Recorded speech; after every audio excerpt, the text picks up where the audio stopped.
तो दोस्तों Avengers end game movie में कुछ इंपॉर्टेंट सुपर हीरोज ने अपना सेक्रीफाइस कर दिया था, जिनमें से ओरिजिनल एवेंजर्स भी शामिल हैं। जैसे कि ब्लैक विडो ने अपना सेक्रीफाइस किया था सोल स्टोन के लिए, उसके बाद आयरन मैन ने अपना सेक्रीफाइस किया था पूरे यूनिवर्स को बचाने के लिए।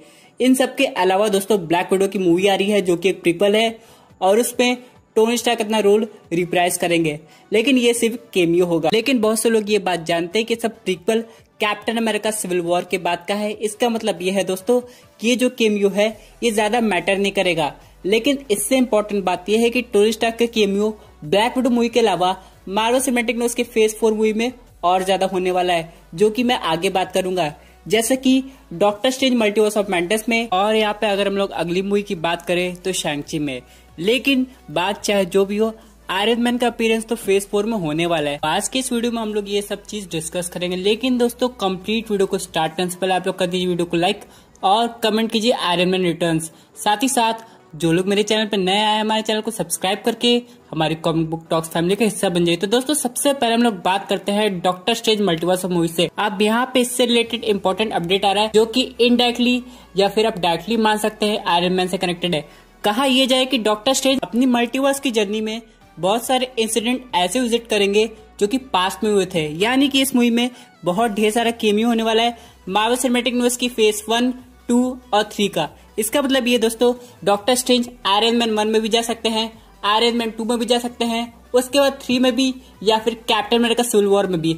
और डॉक्टर स्ट्रेंज उस समय भी टाइम ट्रेवल कर सकते हैं मल्टीवर्स के थ्रू। इस वक्त उनके पास कोई भी पावर्स नहीं थी। इनमें से एक ऐसा यूनिवर्स डॉक्टर स्ट्रेंज को फेस करना पड़ता है जहाँ की रियलिटी वो चेंज कर सकते हैं, यानी कि बहुत कुछ बदल सकते हैं। इसमें सबसे इंपॉर्टेंट रियलिटी वो चेंज करना चाहेंगे टोनी स्टार्क की डेथ का सेक्रीफाइस। हालांकि करंट अर्थ में पॉसिबल नहीं होगा, लेकिन मल्टीवर्स में ऐसा हो सकता है। हम लोग बात करें एवेंजर्स इन्फिनिटी वॉर की, तो थैनोस को हराने के लिए डॉक्टर स्ट्रेंज को टाइम स्टोन को यूज करना पड़ा था, जिसमें उन्हें ढेर सारी पॉसिबिलिटी देखने को मिली।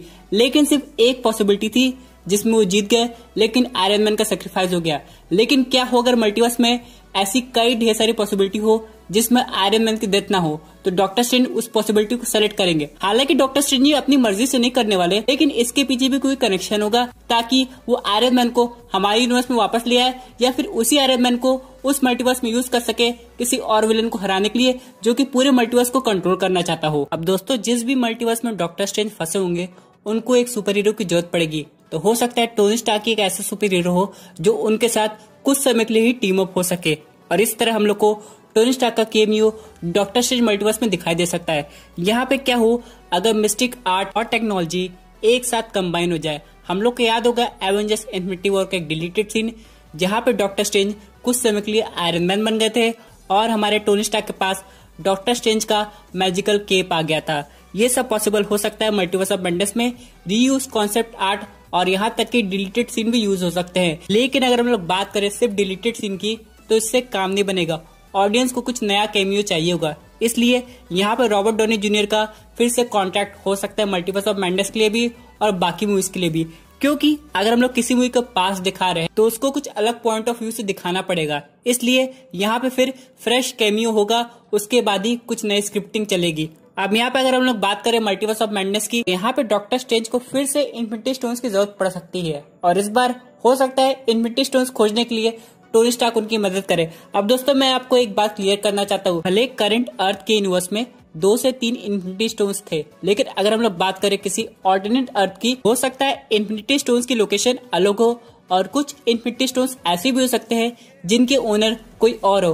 फॉर एग्जाम्पल टाइम स्टोन के बिल्डर डॉक्टर स्ट्रेंज है, लेकिन हो सकता है उस पर्टिकुलर यूनिवर्स में वहां पे टोनी स्टार्क टाइम स्टोन को यूज करता हो। इसका मतलब ये है दोस्तों कि अगर डॉक्टर स्ट्रेंज को फिर से टाइम स्टोन की जरूरत पड़ती है डोरमामू को डिफीट करने के लिए, कोई और सुपर विलन को डिफीट करने के लिए, तो हो सकता है उस यूनिवर्स में उसे टोनी स्टार्क की हेल्प लेनी पड़ेगी, और यहाँ पे टोनी स्टार्क कुछ समय के लिए अपना टाइम स्टोन डॉक्टर स्ट्रेंज को दे दे, लेकिन बाद में उसे वो टाइम स्टोन वापस करना पड़ेगा, क्योंकि इससे उस यूनिवर्स की रियलिटी पे इफेक्ट पड़ सकता है। इन सब के अलावा जो हम लोग के यूनिवर्स का टाइम स्टोन था वो आई ऑफ ओगोमोटो में था।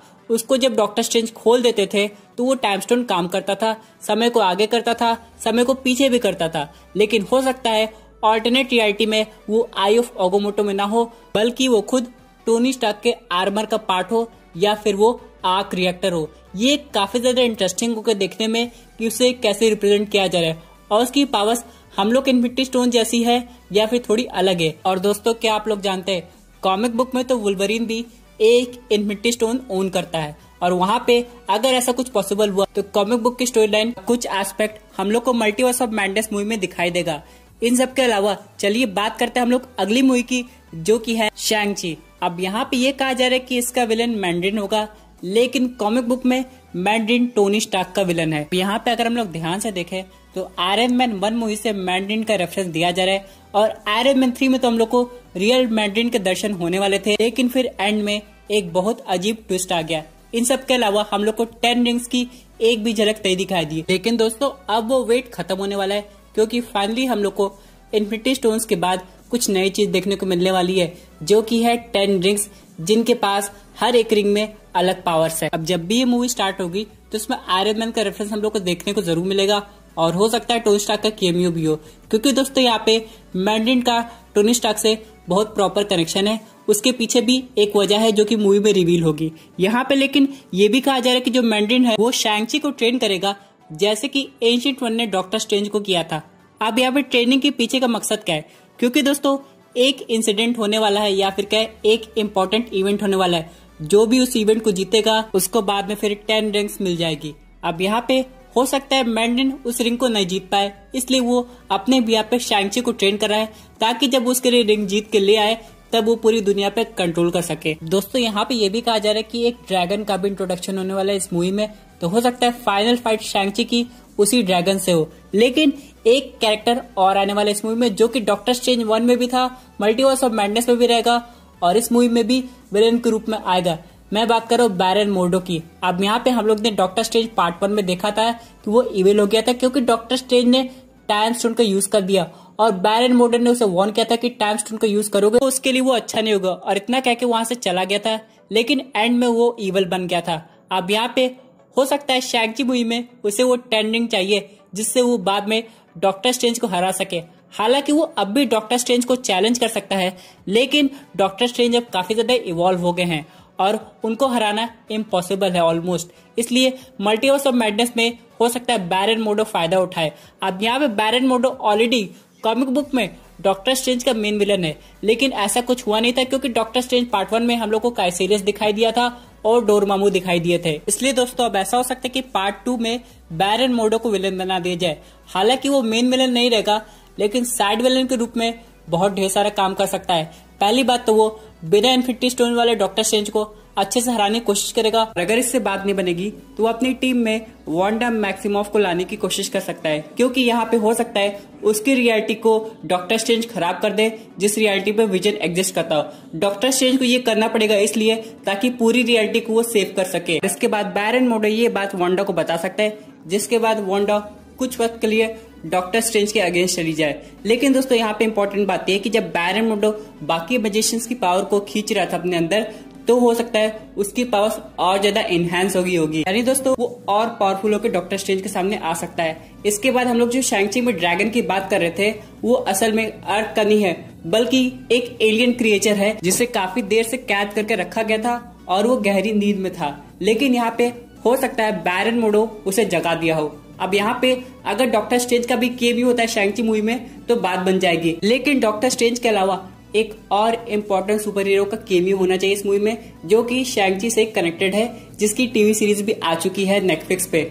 मैं बात कर रहा हूँ आयरन फिस्ट की। जी हाँ दोस्तों, यहाँ पे फाइनली अगर शैंग-ची में आयरन फिस्ट इंट्रोड्यूस हो जाए, उसके बाद एक अच्छी अपॉर्चुनिटी होगी मार्वल सिनेमैटिक यूनिवर्स के पास, जिससे वो आयरन फिस्ट को मेन मूवी में इंट्रोड्यूस कर सके। हालांकि जो टीवी सीरीज थी वो भी मार्वल सिनेमैटिक यूनिवर्स से कनेक्टेड थी, लेकिन कभी मूवीज में हम लोग को आयरन फिस्ट नहीं दिखाई दिया। लेकिन अब ये सही मौका है जब आयरन फिस्ट और शैंग-ची दोनों हम लोग को फेज 4 की मूवी में दिखाई देंगे। क्योंकि दोस्तों अगर हम लोग बात करें आयरन फिस्ट की, तो वो एक इम्पोर्टेंट टीम का पार्ट है, जो कि है डिफेंडर्स। लेकिन अभी हम लोग को डिफेंडर्स का फ्यूचर समझ में नहीं आ रहा है, तो अगर आयरन फिस्ट को लाना है तो उसका सीधा मतलब ये हुआ कि डिफेंडर भी वापस आ जाएंगे, और फिर हमें पावर मैन, जेसिका जोन्स और डेयर डेविल भी देखने को मिल सकेंगे। और जब ये टीम पहली बार इंट्रोड्यूस हुई थी मार्वल सिनेमैटिक यूनिवर्स में, तो फैंस को ये बहुत पसंद आई थी, इसलिए फैंस ये टीम फिर से देखना चाहते हैं। दोस्तों ये थी एक अमेजिंग अपडेट जो कि रिलेटेड थी टोनी स्टार्क के मार्वल सिनेमैटिक यूनिवर्स में वापस आने की। आई होप आपको ये वीडियो पसंद आई होगी। वैसे आपके क्या व्यूज पर्टिकुलर टॉपिक पे अपने व्यूज जरूर कमेंट कीजिएगा। और दोस्तों अगर आप ऐसी unique super hero content enjoy करना चाहते हैं तो हमारे चैनल को सब्सक्राइब करके हमारी सुपर हीरो फैमिली का हिस्सा बन जाइएगा। Thank you for watching.